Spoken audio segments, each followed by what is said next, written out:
Hello everybody. How is everyone doing this afternoon? Mine has been batshit crazy. I've had back-to-back trainings that I was attending, and now I've got this. I had a training at noon, got off of that, dyed the bottom of my hair really quick. Haven't had a chance to do anything with it, so it still kind of looks kind of weird. And I didn't want to change tops because it's still drying. So you can't really see it against my teal hair, but I didn't want it to get on anything in case there was some parts of it that were still leaking color. And then I had, while my hair dye was dyeing, I hopped on another training with one of my business coaches, got off of that. Hi, Amber. Oh my gosh, is this the first live stream that you have been on with me? I think it might be. I'm super excited. Yay. So hopped in the shower really quick as soon as I got done with that training, and then hopped on another one with a new business coach. I've got two different ones, one that is really mindset based and then one that is really practical, the things you need to do. And then hopped off of that, threw on yay, this is your first one. Threw on my sunglasses and some shoes and ran out here. So it's been a crazy day. Is anybody else on? If you are, say hi. I'm super excited to have you all here.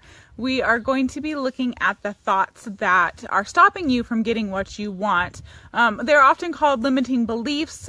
Sometimes they are even referred to as false beliefs. I sometimes call them false thoughts as well, or negative thoughts. All of these things that basically have you thinking something that isn't really true. So this can either be the thoughts that we have in our head, like nobody likes us, or that we're not pretty enough, or that, whatever. All of those things, that we're not worthy of love, all of those are false beliefs and limiting beliefs. But even stuff like you can't get a guy if you show who you really are. That's definitely a limiting belief, and one that a lot of people have, that you can't get quality guys if you have a tattoo, that you can't get quality guys if you have facial piercings, or all of those things would qualify as limiting or false beliefs. There are no good guys out there. That is a false, a limiting belief, a thought that is keeping you from getting what you want, because at that point you're initially writing off everybody. So the way false beliefs work is that they are little bitches, to be quite honest, in that they feed you false information. They make you believe something isn't true, and in doing that, they really stop you from moving forward. If you think that nobody is going to like you when you walk into a party, how hard is it to walk into that party? Super difficult.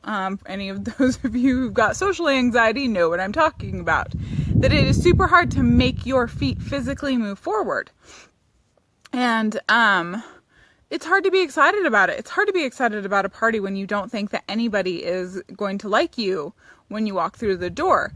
And the same goes for any kind of dating situation. If you feel like you can't, well, let's just start with that big overarching, there are no good guys out there. That if you believe that there are no good guys out there, or that everybody is going to just treat you like shit, when you do get a date, you're not going to be all that excited about it, because you're just going to be waiting for him to prove that he's like everybody else. And then that energy is going to come through. And so you, instead of meeting him like, hey, how's it going? Life is good. Life is fun. I'm a great person. You're going to go into it with, and you're actually, did you notice like when I was happy and excited, I sat forward, and that when I was reserved, I automatically sat back. And, Amber says mine is that I won't get a quality guy unless I lose weight. There are so many good, solid, awesome, amazing women out there who have awesome, amazing men who are overweight. My go-tos are always celebrities, because, well, frankly, you don't know my friends. Damn it, the wind is blowing it saying my connection is weak. Sorry if I cut out. I will come back. But, let's look at Queen Latifah or Melissa McCarthy. I mean, how long have Melissa McCarthy and her husband been together? Forever. It's like 9 years or something. Super, super long time. I'm not up to date on Queen Latifah's love life, but I can tell you what, she'd bitch slap you into next century if you told her that she couldn't get a quality guy because of her weight. And I've used that example before, and if you actually go tell her, please record it because I want to see it. But, there are two high-profile women that have gotten amazing, confidence in themselves, and in Melissa McCarthy's case, actually have a lifelong partner that loves and adores her just as she is. And we can talk about weight all day long. I am definitely overweight and have been since I started dating my boyfriend. I did 3 weddings. This is kind of one of those all-encompassing stories, but as a photographer, I did 3 weddings 3 years ago. And the first one was a gal who was significantly overweight, and she had actually lost some for the wedding. She had been super, super diligent about that and had gotten her weight down for the wedding itself, but she was still overweight even then. But prior to that, I mean, she was significantly overweight, and that never stopped her husband from loving her. Didn't stop her husband from proposing to her, because she just had so many other qualities. So essentially, that limiting belief about weight is that somehow our worth is tied to our weight. Or here's the second limiting belief, is that men are so shallow that they can't see past that first false belief that you don't have any value unless you're skinny, which is where limiting beliefs snowball, and that's really what trips us up. So we deal with one limiting belief, and that really exposes another limiting belief, or there's another one tied to it, and it can really just drag us down, essentially just kind of complicate the complication. So that weight is a big one. There are tons of people who tell you that if you want to attract more men, to go out and lose some weight. Okay, there's 2 problems with that. One is that you are always going to wonder whether he will still love you if you gain that weight back. And that is a shitty thing to bring into a relationship. That is a horrible thing to do to a guy, to not trust him, to not trust his intentions, to not trust his love. And the second thing is, let's say you do get more attention, because you probably will, because there are some guys out there who are shallow assholes. So you attract more people in. Do you really want a guy who was not attracted to you before, but he's attracted to you now? I wouldn't want a guy that is like that. If that is his priorities in life, I wouldn't want that kind of guy. But then again, then it swings back into that first problem of, is he gonna still love me if the weight comes back? And I don't know how many older women but weight comes back. There are some people where it doesn't, but you get pregnant. It's hard to work out as much. You've got that, baby issue stuff going on. The baby weight is a real thing. There are other health things that can cause you to gain weight or make it super, super hard to lose it. And so you're just feeding back into that false belief of, well, he won't love me if I lose the weight. So losing the weight's not actually the problem. The limiting belief around it is. And the understanding that you are a fantastic, amazing, wonderful woman with so much to offer that the weight shouldn't even be a thing. But getting over that is super, super difficult sometimes. And really, it's just digging down into the why you believe that. So I'm going to walk you through an exercise, and this can be used for all limiting beliefs, but since we already have this one example from Amber, we're just going to roll with that. So let's say your limiting belief is that you believe you cannot get a quality guy unless you lose the weight. So why do you believe that? Where did that belief come from? Is it from society and celebrities glamorizing skinny people? Is it that somebody has told you that you cannot get a quality guy? And it could be multiple. Usually with hardcore limiting beliefs, we've actually gotten them from multiple sources. So I encourage you, Amber, if you've got a pen and paper, start writing it down. Anybody that is listening, if that is your limiting belief that you're struggling with, write this down, write these things down. But if you've got another one, write it down. That's the question. What is my limiting belief? That's the first question. Second question, where did that come from? So, society celebritizing skinny people. The fact that people have told you can't. So it may be family members, it may be relationship experts, it may be friends. Some of you may have had a guy that made fun of you for it. And if so, let me give you a hint here. He is an asshole and he is wrong. So just keep that in mind. People who go around insulting other people for their physical appearance, there's something wrong with them, not wrong with you. So what other places? And Amber, help me out, because I'm borderline overweight, where I'm not so much that people necessarily make fun of me for it. I am overweight. There's no doubt about that. But I was never told that was a problem as a child, which is probably part of why I don't have as much of the issues around it. My parents never insulted me, and so I don't have as many of those real life examples. So I'm trying to think off the top of my head where else I've seen that. Obviously magazines, lose weight. You can go to the store and see like 10 magazines telling you, 16 ways to lose weight. And here's the thing about weight. It is absolutely 100% important to be healthy. So the other thing about losing weight is kind of figuring out, or around that negative belief, is what is keeping you in that state of being unhealthy. You have been super skinny, now which means you probably see the difference between how shallow, superficial people treat you. And that can be hard. It can be hard to kind of lose that status of attracting more people in. But here's what I want you to think about. The people that you used to attract when you were super skinny, and the people that you attract into your life, because I see your Facebook feed. I know you're out there doing stuff. Good to recognize that he was a jerk. Amber says the last serious guy I dated mentioned it a few times. He was a jerk for sure, though. So take a look at who you attracted in before. Then take a look at who you attract in as an overweight person. And I know you've got tons of friends. Like I said, I see your Facebook feed. I know that you're out there having fun, living your life. Do you feel like the people that you have in your life are quality? Do you feel like the people that you had before really resonated with you, really connected with you at who you are at your heart, at your soul? I'm guessing you probably lost some of those people over time. And again, they're showing their true colors. And so this is where this perception shift of nothing is wrong with me. This is just highlighting where other people are at in life.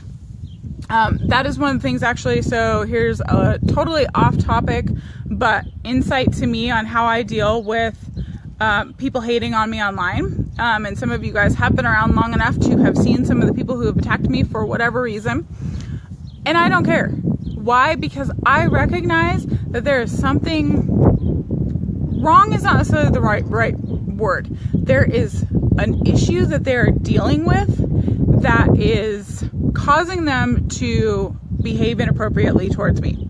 So if they feel the need to, badmouth me, if they feel the need to be a bitch or be an ass, if they feel the need to insult me, one of the very first posts I had once I really started getting real with everything about what I believe, I had an old high school buddy of mine just lash out at me on there. And it's like, okay, you obviously have something you're going through that is causing you to lash out at me, because there's no way in hell you should feel this strongly about it. And again, it's that perception shift that it's not, okay, I could beat myself up. I could think that there's something wrong with me because he attacked me for it. Or I could just recognize the truth that he's got something going on that has absolutely nothing to do with me. I just happen to be the target in front of him. And so when it comes to losing people because something in your life changes, like you gain weight you go through a tough time or any of that stuff, you start to really see where their priorities lie, where their character lies.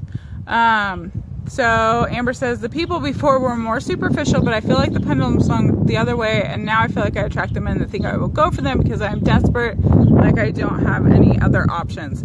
Yeah, and you will get that, honestly, I think at any weight. But yeah, they're again, that's a limiting belief on their side that you do not have to buy into. So their limiting belief is that I'm going to target somebody who is easy because they don't have any other options, instead of saying, this woman is amazing. So one, it's huge, clear red flag that they're not the right person for you, because obviously the person that is right for you. The second somebody says something like, well, you don't have any other options, or what else are you doing? Any of that stuff, it's like, bitch, I got so much going on that I don't need you. And feel free to tell a man that. You can even call him a bitch, because at that point he's acting like one. Or dude, or, if you want to go as far as asshole, don't go too far off the deep end, because then you start getting blamed for being emotional. Because, dude, how dare we be emotional when somebody's an ass to us? Which is another limiting belief that people have. There's another one right there that I know a lot of you guys struggle with, and that showing any kind of emotions, good or bad, makes you an emotional basket case. I could put an entire, and I probably should, it's not at the top of my list, but I could put an entire freaking program together. I could probably make it a year-long thing on all the different limiting beliefs that are out there.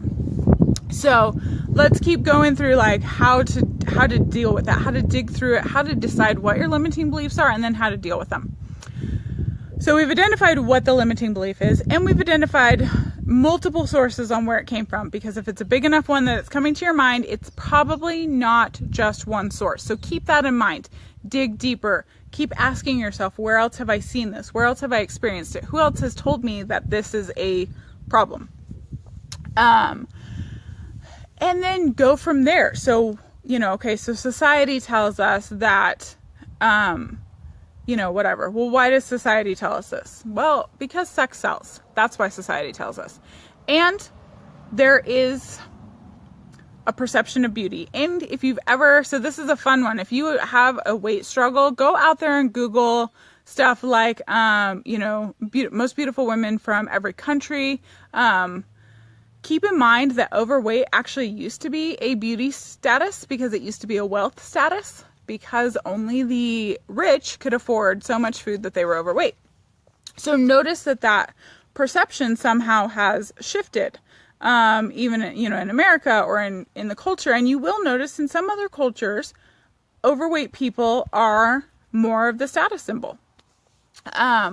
So this is a limiting belief that America has then put on us, and we're not going to dig into where America got that. That's just way too complicated. But let's just acknowledge that America has a shitty belief around beauty. And we will leave it at that for now. So another one might be that people have told you that. Let's go with experts. Let's remove it a little bit, because it can be a little bit more difficult and might even need somebody more professional to deal with it if you've had it from your parents or your siblings or a really, really close loved one. So let's remove it. Let's say an expert has told you that, if you want to attract more men in, then you need to lose the weight. And one, they don't know who the fuck you are. Let's be super honest about this. If they knew how amazing you were, if they knew everything that you had to offer, if they knew just how badass you are, they wouldn't even bother going there. Because it's a limiting belief, and it draws in those people that you probably don't want anyway. So it's a limiting belief on their side. It's a limiting belief that having more men is better. That's a limiting belief. Having more men coming to your door is better. Supposedly it gives you, better statistics, but dude, you only need one. You just need that one that is going to love you as you are. And that is all you need. So some people found that one super, super young. If it were all about statistics, if love really was a number game, nobody would get married straight out of high school, because they hadn't gone through enough numbers. So it's not about statistics, and it's not about a number game. It is about finding the person that loves you for who you are. So limiting belief that having more men is somehow better, having men that didn't like you before is somehow better. I don't understand how that works, but it's that status symbol of having, men knocking down your door, which honestly is always a thought that's creeped me out, but part of that's my introverted nature. And part of it's that I just understand that people who are knocking down your door and not giving you that personal space are actually unhealthy. So let's go with the belief that some men have out there, that, in order for you to be attractive to them, that you need to be skinny. So one, what does that say about their emotional state? What does that say about their emotional health? What does that say about them mentally? If you have to be skinny in order for them to be attracted to you, what does that tell them about, or what does that tell you about them? All of this stuff that we are working through comes about because somebody else had a shitty belief and then decided to throw it on everybody else. Decided that their belief about somebody else is more important than that own person's belief about them. So if a guy truly believes that you need to be skinny for him to be attracted to you, then again, there's another one you can just be like, bitch, please, you're out. Because you have so much more to offer than your weight. You have so much more to offer. And look at everything. This is one of the things, if anybody has followed my posts and stuff, I really like that, the plus size model, Ashley, whatever her name is, when she talks about look at what her thighs have gotten her through. What has your body gotten you through? Most of you guys in this group are in your at least 20s. So it's gotten you through 20 years of life. It's gotten you through jobs. It's gotten you through heartache. It's gotten you through fun times. Think of all the fun stuff that your body has gotten you through. Your legs walk you every fucking day to do fun things. Yes, your arms might jiggle a little bit, but damn it if they can't create something amazing either through, your writing, even through if for any of those that are out there that are artistic, any of you that are out there that are kids, oh my God, your arms have been instrumental in taking care of those little ones, or taking care of nephews, or taking care of friends' kids, all of that stuff. Ashley Graham, thank you. Yes, I love her. I just recently found her. She showed up in my newsfeed and I was like, oh my God, her. That I love that she uses her celebrity status to bring this issue of, essentially her whole thing is around all these limiting beliefs that everybody has and that they try and impose on her. So, she talks about what her thighs got her through, but think about just everything that your body has gotten you through. It has gotten you through multiple times around the sun. It's gotten you to multiple fun things. And if a guy doesn't like it, then, tell him to fuck off. Maybe not in those words. But, tell him that that's his problem, and the solution is for him to remove himself from your presence. And then he won't have to deal with it, and you won't have to deal with him. And there are a million other limiting beliefs around weight. So if weight is one of yours, I really encourage you to take an evening, take a weekend, book some time out for yourself and work through it. It will not just disappear because you all of a sudden decide it's not a limiting belief. Because there are all those layers that you cannot just make go away. Mindset is pretty magical, but it's not that magical. Mindset gets you through a lot of shit, but you've got to process it first. You have got to decide you've got to decide that this is a limiting belief. So there is our starting point mindset wise. Decide it's a limiting belief. Decide that you don't want to believe it anymore, and then figure out why you still do. Because that is what I see a lot of times in this mindset world. Let me tell you, I love mindset. It is what's gotten me through so much stuff. But you've got to understand it, and you've got to understand that if it's deep-seated, if it's something that you've had for a long time, then you can't just snap your fingers and have it disappear. You've got to deal with why you believe what you believe, or else it's going to keep coming back. It's kind of like an infection. Okay, so you might be able to get the fever down, but that doesn't make it go away. That just means your fever's down. So don't just deal with the surface part of mindset work. Dig deep. And to dig deep takes time. And to take time and to take focus, you've got to plan out some time. You can't just be like, well, I've got a few minutes to kill, I guess I'll do it. It's not going to work that way. Get a journal, get a note online, get a recorder, get something, whatever your preferred method is for getting it out. Get that set up.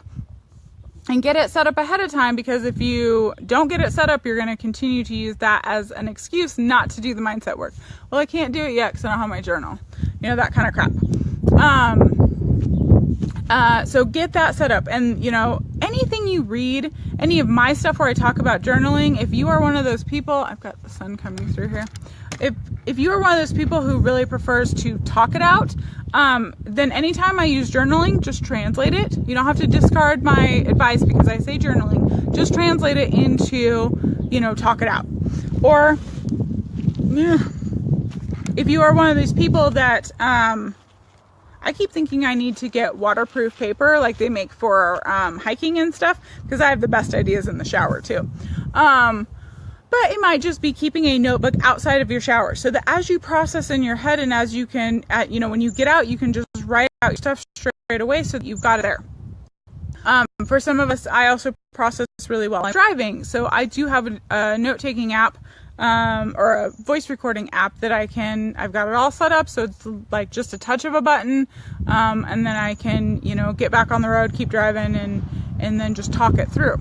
So whatever it is, figure out what your processing style is. And then go out there and, you know, I'm throwing out a few ideas on how to get started. But there are a million ways. Dude, Pinterest, like journal ideas. You have to be careful because a lot of times you'll just get like how to make a pretty journal, which is great. And pretty journals are fun, but they don't actually improve your mindset.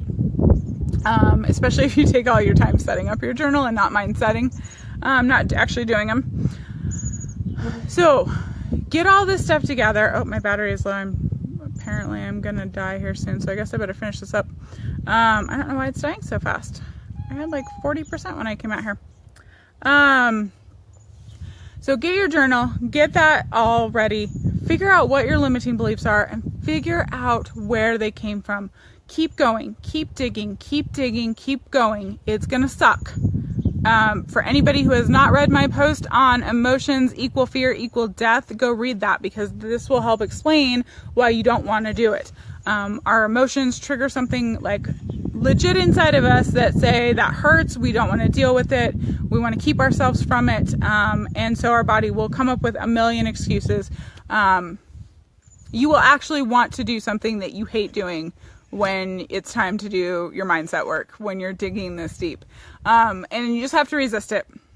You just have to say, nope, I got to do it. I got to deal with this fear. I got to deal with this shit. I just got to process it. It's going to hurt. But yeah, go read the article, because I've got a few good tips on that as well.